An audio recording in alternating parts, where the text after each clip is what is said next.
Joining us now on the WashU Sports Network is the voice of the Bears, my good friend, Jay Murry. Jay, how are we doing today? Doing great, Chris. How are you today? Can't complain. Another great day in St. Louis. I wish I was in the office, but, glad to be here interviewing you. Jay, so first question for you is this is our Bears in Hibernation feature series that we're doing weekly, and we'd like to feature you today. What has been keeping Jay Murry busy during COVID-19? Well, I've been in hibernation. It's an active hibernation because basically I've been helping my son Mitch get his final bit of schoolwork done at home before he graduates on July 11th from high school, from Francis South Central High School. So that's part of what I've been doing. And also I've been training for a 100-mile run. Rhett Gets Rocked. That's awareness run for Rett syndrome awareness. And so I've been heavy in my training with that. And we also have a home makeover end to end, from one end of the house to another, and from the basement to the main floor. And my wife is spearheading that, Kathy. I stay the heck out of the way. So yeah, it's been busy here. In active hibernation. It's just a shame that, like you said, I'd rather be at Kelly Field, or I'd rather be at the softball field, or at Francis Olympic Field broadcasting games and matches. Jay, you just completed your 11th season at WashU on Behind the Mic, but a lot of fans don't know that this is actually your second stint as the voice of the Bears. Talk to me about the 90s. Well, the 90s, I was a play-by-play guy that did some high school play-by-play for a couple or 3 years, and I wanted to see if I could cut at the college level. I had aspirations at the time of being a Division I college play-by-play person, and so I thought, well, the logical step would be to find somewhere to broadcast college sports. And a friend of mine, Kim Hibbs, did some play-by-play for WashU for a time before I got there. And his company that he co-owned with Art Holliday, called One-on-One Productions, started to really blossom at the time. They had the weekly Chiefs Update show in Kansas City and some other projects. And so he got too busy to do the play-by-play. So I was consulting with him, getting advice here and there. And he said, why don't you go talk to people at WashU? And, John Shale's the athletic director, and go talk to him and see if they have any openings or any plans. So I did. I talked to John and gave him a tape, and I guess he liked it because I was able to do a couple of football seasons, one on radio at WFUN. That was a full season, not just home games, but it was a full season on radio. And that was in 1994. In 1995, I was doing home games for Charter Communications, doing some local cable access TV broadcasts. So that's how I got started. I was hoping to stay longer, but the radio station outfit in Warrenton, Missouri, KWRE and KFAV, was interested. I was trying to get them to carry the WashU games. They said, well, we're really not interested in that, but we'd like you to come out and do some play-by-play, and perhaps that'll morph into a full-time job, which it eventually did. So I was doing news and sports coverage there. So that's how I got started. A couple of years in football at WashU, and then 14 years later, I was able to come back when the economy went south. I was laid off at that location, and the first thing I did was call you to see if there's any play-by-play openings. And you said, well, we're trying to put together this web streaming apparatus. And so that became the WashU Sports Network eventually, and I'm very glad that I called you. I'm very glad that I'm back at WashU. This will be my 12th year coming up. Well, I'll tell you what, Jay, that was honestly one of the best emails I've gotten and phone calls from you, because you're a huge part of our staff, and obviously one of the big hits with the fans and the alums that tune in.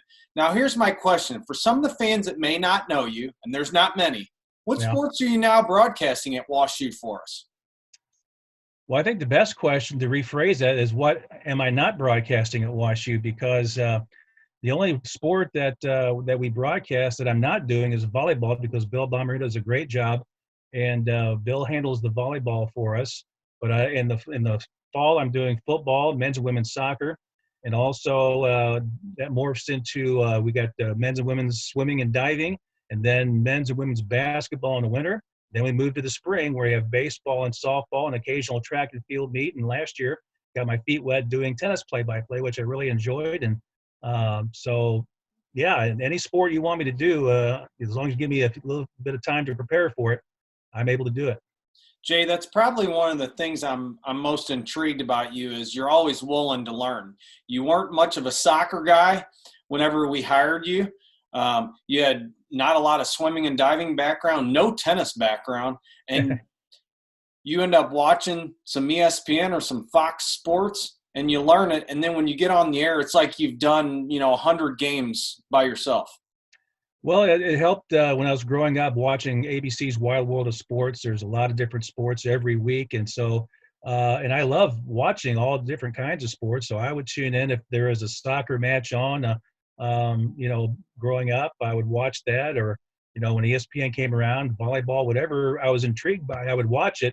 And when I started broadcasting, I had in the back of my mind saying, you know what, Jay, you might have to, or you might have an opportunity to broadcast these sports. So you might as well learn the basic terminology, watch how the broadcasters do it. And then when you get a chance, you'll be able to hit the ground running instead of, wondering how the heck do I do this? And so that really helped a lot to acquaint myself and to kind of do a little bit of active learning as I'm watching. I'm not just passively, having the TV on for white noise. I'm trying to learn some things along the way.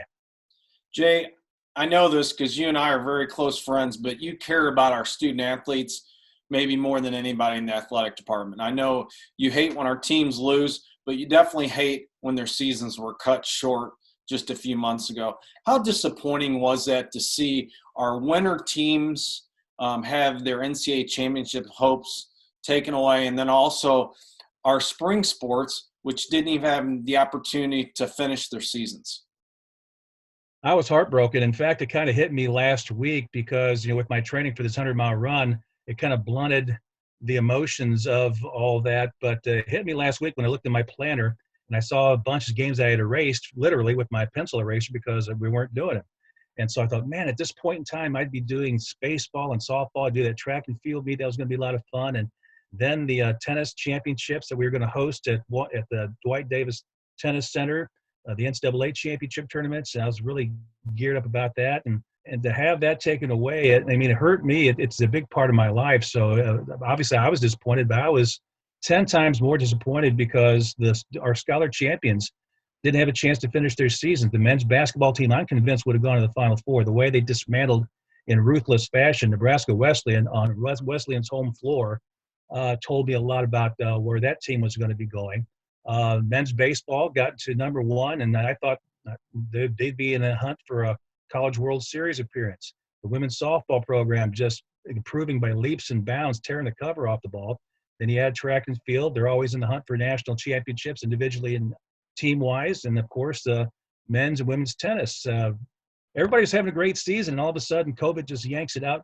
It's kind of like Charlie Brown trying to kick the football, and Lucy pulled the football away. And that was it. And I feel bad because the kids work so hard in the classroom, and they work hard on the sports fields where they endeavor to win games and championships. And now they can't have that. They can't have the traditional graduation ceremonies.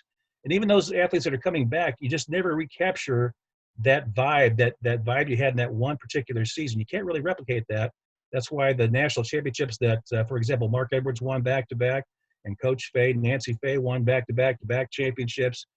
Though that tells you the caliber of coaches that they are, because it's very, very hard to replicate one season and copy it over to the next. And so you lose that as well. Even the players that are coming back next year, you lose a chance because everything's different. Everybody's got different players coming in and out across the country. So it's just tragic. It really is. It just broke my heart when you saw the men's basketball players hug, and when they realized that they're not playing their Sweet 16 game, and that's the end of the season.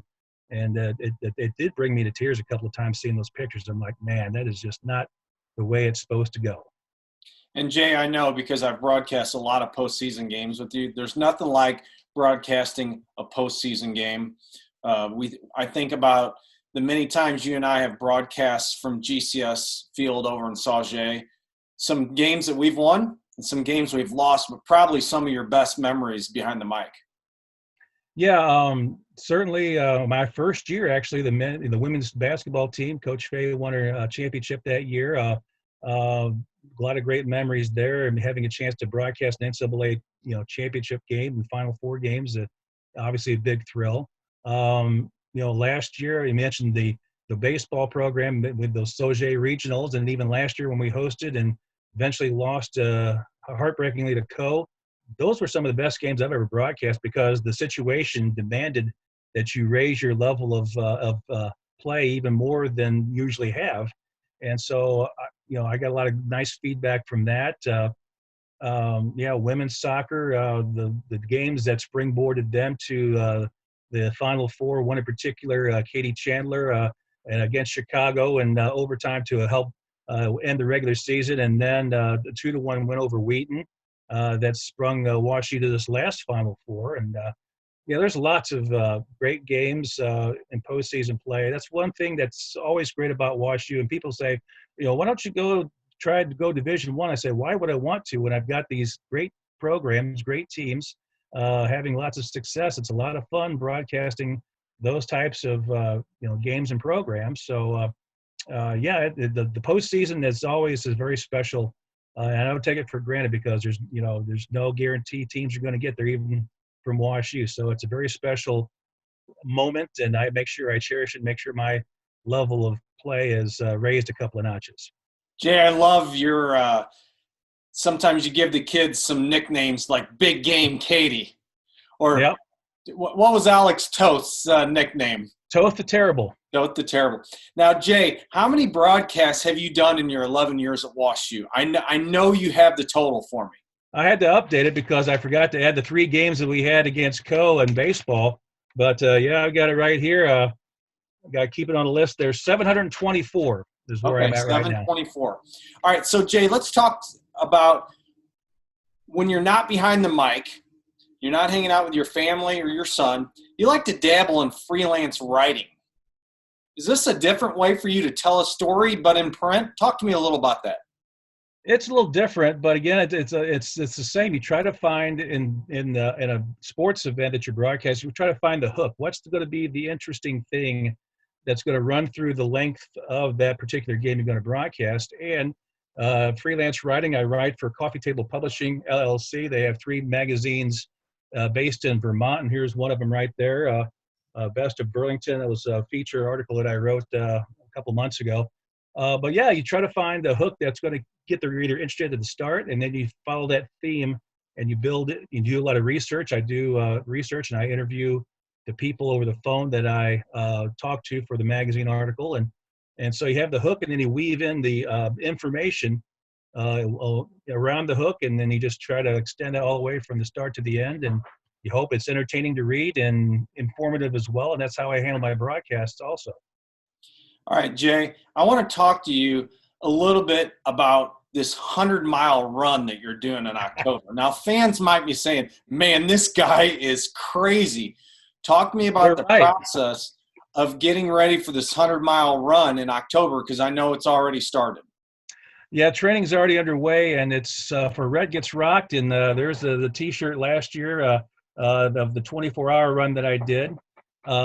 So this year I thought, well, let's take it up a notch because the donation level was a little bit lower than what I had hoped, and there are a number of reasons for that. Nobody's fault. It just is what it is. And so I thought maybe it's because, well, Jay's doing another 24-hour run.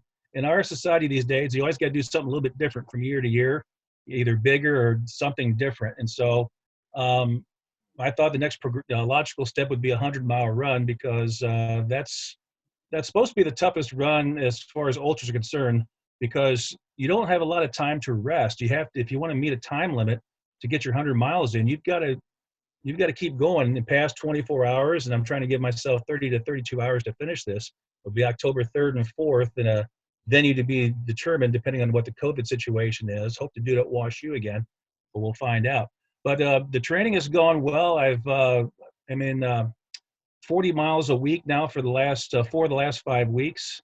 I've had 18 runs of 10 plus miles over the last 6 weeks. So my preseason training is going real well. In fact, it's going to be a nice seamless transition where I start the 20-week program next week. That's more intensive. I'm going to have 4 or 5 50K training runs, which is 31 miles. There's one 50-mile run that I'll have to get in, and also back-to-back marathon distance runs from one day to the next. So it's going to be tough. It's it's going to require my best training ever.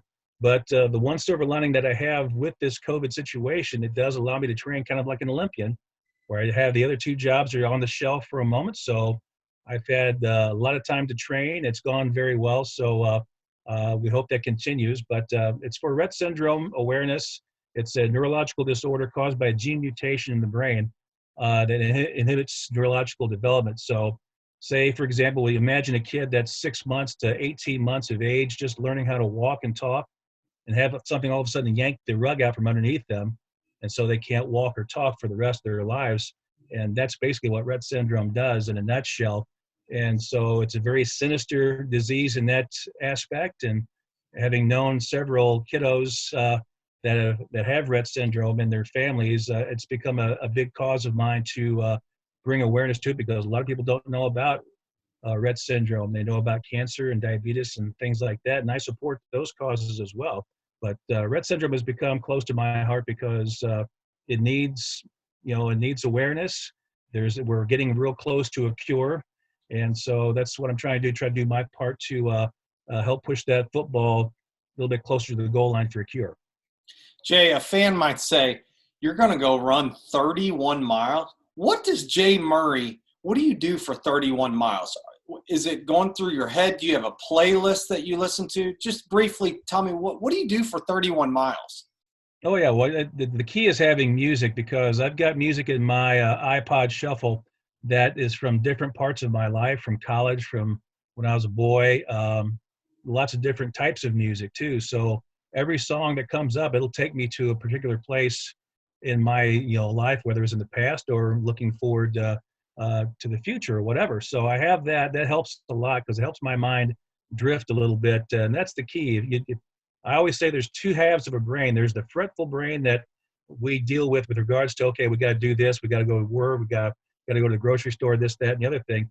Then there's the playful mind. If you can unhinge the fretful and hook up the playful mind for a while, just let your mind drift to parts of your life. And if you're able to do that, you can, run long distances and it won't feel like it's a long time.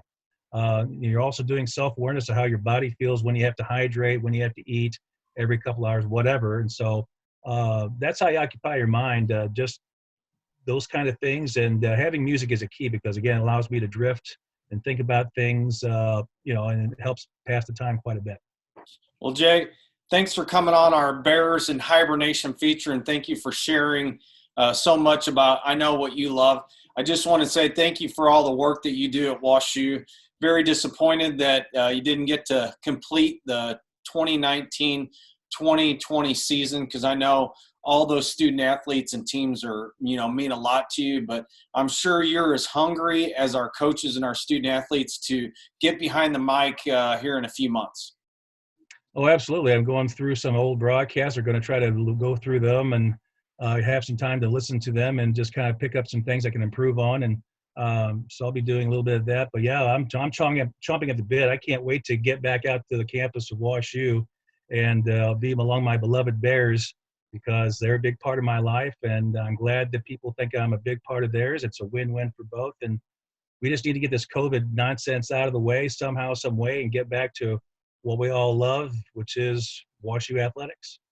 Well, Jay, stay safe. Hope all's well with you and your family, and hopefully we'll see you soon at Francis Olympic Field for some WashU football, men's soccer, and women's soccer. I can't wait. Yes, stay safe, everybody. And until we talk again, so long from St. Charles.